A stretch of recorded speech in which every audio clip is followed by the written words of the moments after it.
गुरुवार व्रत की कथा। पूजा विधि। इस दिन बृहस्पतिश्वर महादेव जी की पूजा होती है। दिन में एक समय ही भोजन करें। पीले वस्त्र धारण करें। भोजन भी चने की दाल का होना चाहिए। नमक नहीं खाना चाहिए।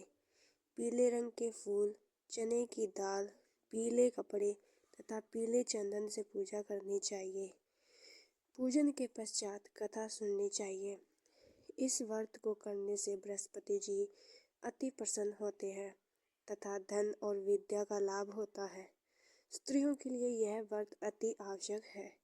इस व्रत में केले का पूजन होता है।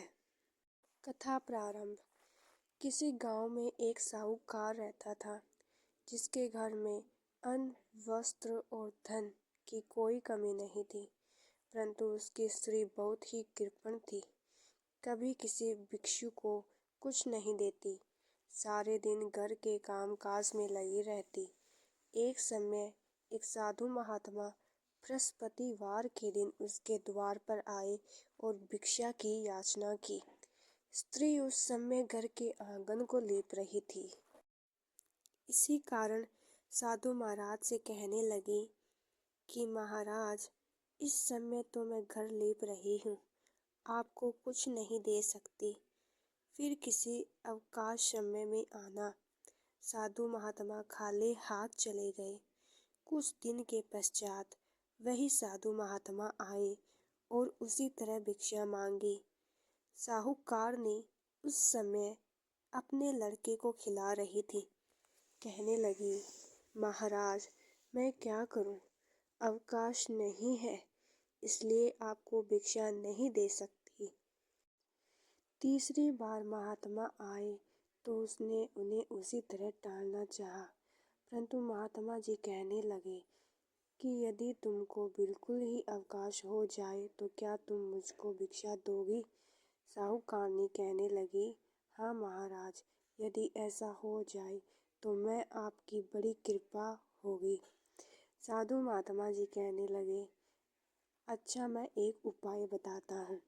तुम बृहस्पतिवार को दिन चढ़े उठो और सारे घर में झाड़ू लगाकर कूड़ा एक कोने में जमा करके रख दो। घर में चौका इत्यादि मत लगाओ। फिर स्नान आदि करके घर वालों से कह दो उस दिन सब हजामत अवश्य बनवाएं। रसोई बनाकर चूल्हे के पीछे रखा करो, सामने कभी मत रखो। सायंकाल को अंधेरा होने के बाद दीपक जलाओ तथा बृहस्पतिवार को पीले वस्त्र मत धारण करो, न पीले रंग की चीज़ों का भोजन करो। यदि ऐसा करोगे तो तुमको घर का कोई काम नहीं करना पड़ेगा। साहूकारनी ने ऐसा ही किया। बृहस्पतिवार को दिन चढ़े उठी, झाड़ू लगाकर कूड़े को घर के कोने में जमा करके रख दिया। पुरुषों ने हजामत बनवाई, भोजन बनवाकर चूल्हे के पीछे रखा। वह सब बृहस्पतिवार को ऐसा ही करती रही। अब कुछ काल बाद उसके घर में खाने को दाना न रहा।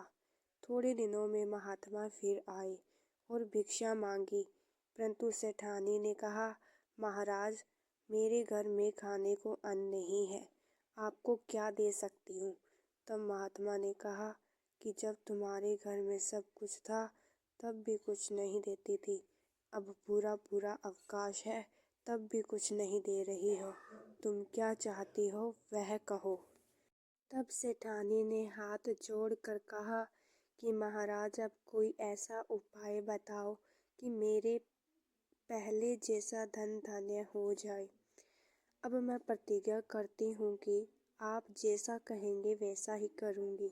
तब महात्मा जी बोले, बृहस्पतिवार को प्रातःकाल उठकर स्नान आदि से निवृत्त हो घर को गौ के गोबर से लीपो तथा घर के पुरुष हजामत ना बनवाए।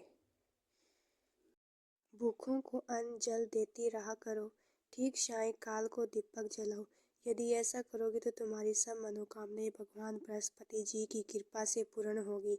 सेठानी ने ऐसा ही किया और उसके घर में धन धान्य वैसा ही हुआ जैसे पहले था। इस प्रकार भगवान बृहस्पति जी की कृपा से अनेक प्रकार के सुख भोग कर दीर्घ काल तक जीवित रही। बोलो बृहस्पतिवार की जय।